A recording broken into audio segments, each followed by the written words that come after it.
સુરતના માંગરોળ તાલુકાના ધામોડ ખાતે આવેલા પીપી સવાણી યુનિવર્સિટી ખાતે પદવીદાન સમારોહ યોજાયો હતો. સુરતના માંગરોળ તાલુકાના ધામોડ ખાતે આવેલ પીપી સવાણી યુનિવર્સિટી ખાતે પદવીદાન સમારોહ યોજાયો હતો. યુનિવર્સિટીનો 6થો પદવીદાન સમારોહ યોજાયો હતો. કાર્યક્રમમાં લથુરા ગ્રુપના ચેરમેન ગિરીશ લથુરા અને પીપી સવાણી યુનિવર્સિટીના પ્રમુખ વલ્લભભાઈ સવાણી સહિત મોટી સંખ્યામાં વિદ્યાર્થીઓ હાજર રહ્યા હતા. યુનિવર્સિટીના વિદ્યાર્થીઓને વૈદિક મંત્રોચ્ચાર સાથે વૈદિક પ્રણાલી અનુસાર પદવી એનાયત કરવામાં આવી હતી. દીક્ષાંત સમારોહમાં યુનિવર્સિટીના વિવિધ વિદ્યાશાખા જેમાં બેચલર ઓફ સાયન્સ અને માસ્ટર ઓફ સાયન્સ અને ડિપ્લોમા ઇન મેડિકલ ટેકનોલોજી અને director of philosophy in science and engineering તેમજ બેચલર ઓફ ટેકનોલોજી અને બેચલર ઓફ નર્સિંગ તેમજ બેચલર ઓફ ફિઝિયોથેરાપી તેમજ સહિતની ફેકલ્ટીના 1200 જેટલા વિદ્યાર્થીઓને પદવી એનાયત કરવામાં આવી હતી. જે ગુજરાતી સાથે સુનિલ ગંજાવાલા, સુરત.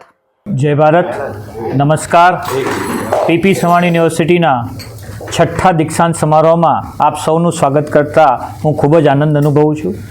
અમારા પ્રેસિડેન્ટ શ્રી વલ્લભભાઈ સવાણી તથા સમગ્ર ટ્રસ્ટી મંડળ એક નવા વિચાર સાથે હંમેશા આવતા હોઈએ છીએ અને આ વર્ષના અમારા દીક્ષાંત સમારોહ આપણી જે થીમ છે 150 વર્ષ વંદે માતરમના થઈ રહ્યા છે, તો એને અનુલક્ષીને અમે આ દીક્ષાંત સમારોહમાં ખાસ આયોજન કરી રહ્યા છીએ. યજ્ઞ તો અમે દર વર્ષે કરતા જ હોઈએ છીએ.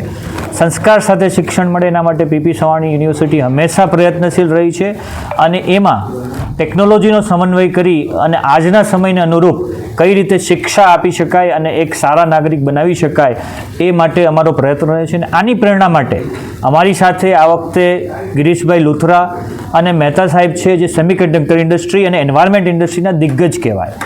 એટલે જે આવનારી નવી ઇન્ડસ્ટ્રીઝ છે એને અનુરૂપ અમારા વિદ્યાર્થીઓ કઈ રીતે કારકિર્દી બનાવી શકશે અને એ કારકિર્દીની ચેલેન્જો એ આ બે દિગ્ગજો દ્વારા એમને જ્યારે ડિગ્રી એનાયત કરવામાં આવશે સમગ્ર ટ્રસ્ટી મંડળની હાજરીમાં, તો હું આશા રાખું છું કે વિદ્યાર્થીઓને આવનારા ભવિષ્યમાં જે પણ નવી તકો એન્વાયરમેન્ટ કે સેમિકન્ડક્ટર સેક્ટરમાં રહેલી છે કે સોલાર સેક્ટરમાં રહી છે એનો ખૂબ એનો ફાયદો ઉઠાવી શકશે, એમને દ્વારા પ્રેરણા મેળવી શકશે અને સમગ્ર દેશ સાથે વૈશ્વિક નાગરિક બની અને સમાજ અને આપણા દેશનું કલ્યાણ કરશે એવી જ એમને હું ખૂબ જ અભિનંદન પાઠવું છું અને પ્રાર્થના કરું છું. ધન્યવાદ.